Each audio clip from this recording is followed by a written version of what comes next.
How will you fix our country if you get elected as president? Let me tell our countrymen that I cannot do it alone. We have to do this together. This is a country, and we must have unity. We have enough laws, but we do not implement or follow the law.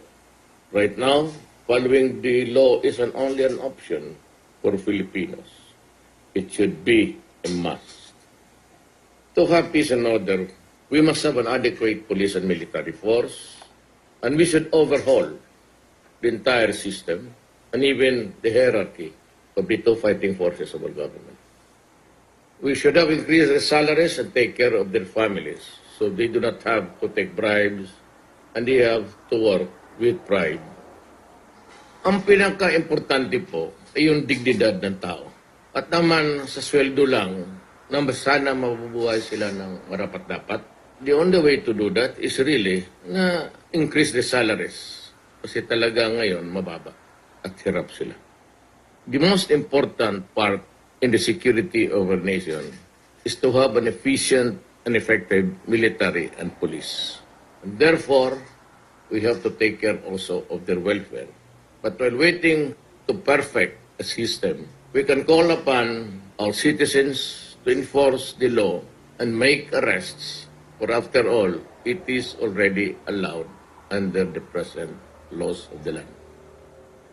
Lahat naman tayong Filipino, we want to fix our country. Sa Davao, I have inspired them to make the city great at nagawa namin. Nagawa ko, kaya natin, kaya ninyo, and we can inspire the whole of the Philippines. It's a matter of love of country again. As president, I will enforce the law, and I have to instill discipline, and that is the only way that we can go forward in this country. Strong leadership, and a people would want to obey the law. To sustain peace, we must have progress. How do you intend to improve the economy to create jobs? In any country that has progress, there has to be industrialization. To create jobs, we must create factories. We have to build industries. We have to realize our long dream of having our own steel industry. For example, we export ores and the raw materials for steel, and we buy them back as a finished product. Compounding the expense, steel is needed everywhere. It is, as a matter of fact, the mother of industries. Everything you see around comes from the earth called steel. We generate jobs.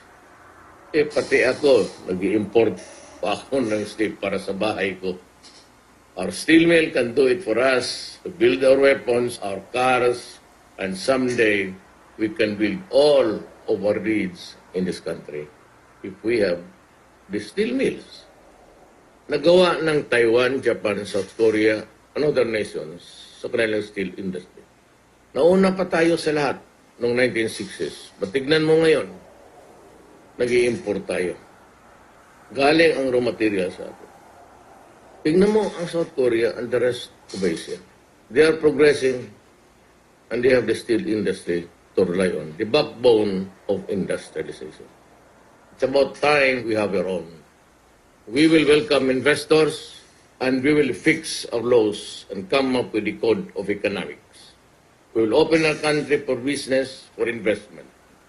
We will give investors more than what the other countries are giving, better than what the other competing countries are giving them. The problem in the Philippines today is that we have laws that are convoluted and the red tape is really a disturbing problem. I would assure you that I will make our economic policies and laws simple, believable, and protect the investments that would come in.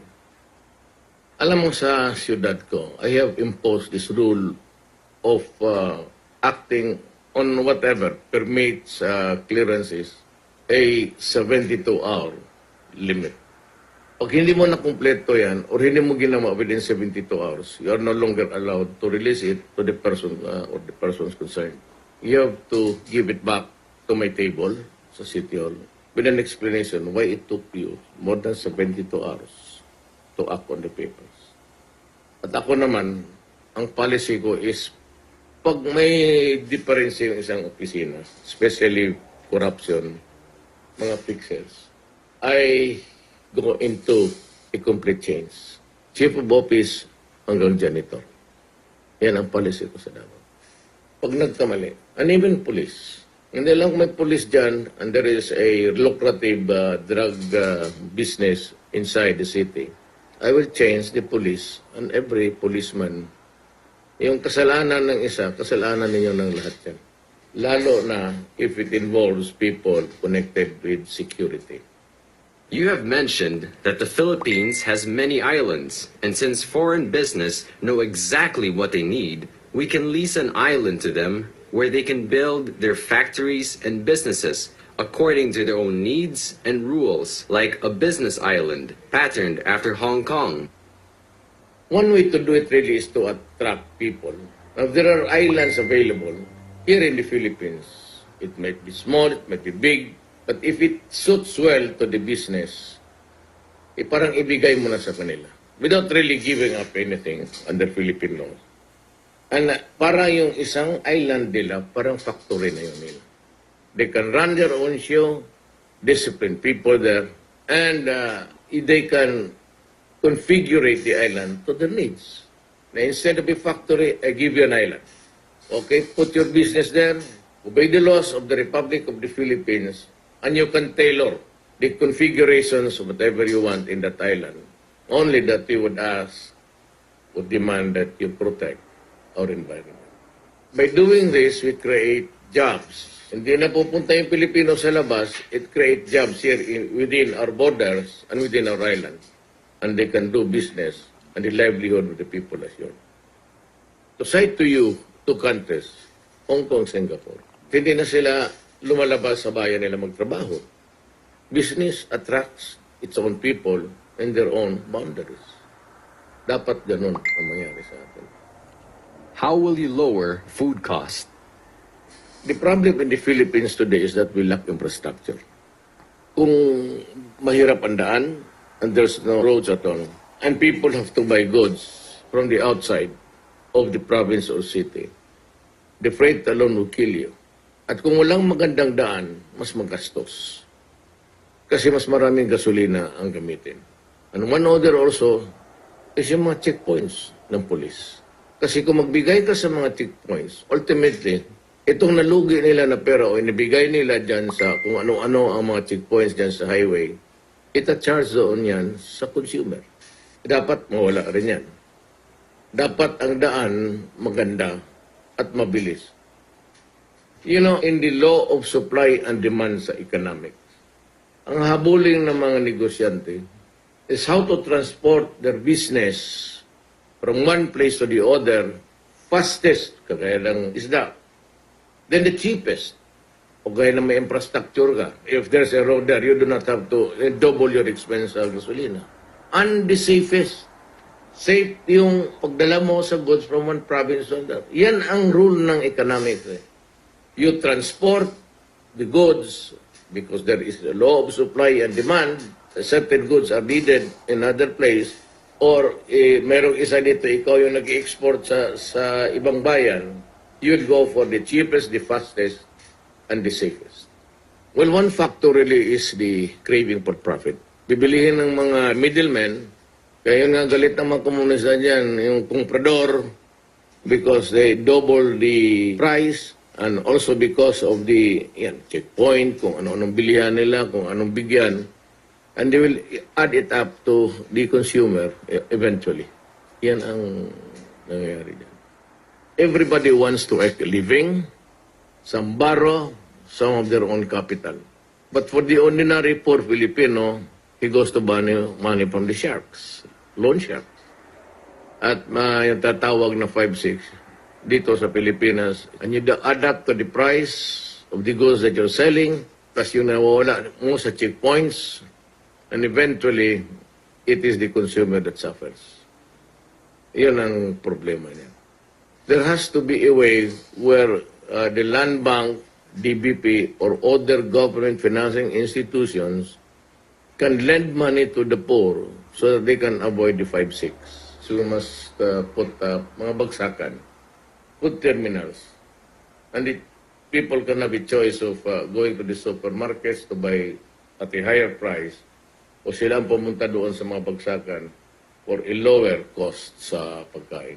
Dapat mapahiram natin, may bigyan natin ng mga loans ang ating mga farmers at fishermen para naman may kita sila and they can have a livelihood at the same time they can sell their products at a lower cost for everybody.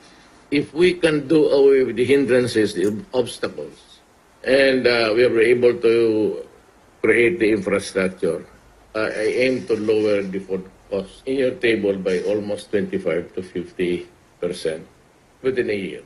This is the real trickle-down economics. What about education? To do this, we must promote value education. Our government, TV, radio, and mass media, all the resources should be able to concentrate on educating our children, building character, and we must teach the values of hard work, ethic, honesty, cleanliness, self-respect, and the molding of character, of self-reliance.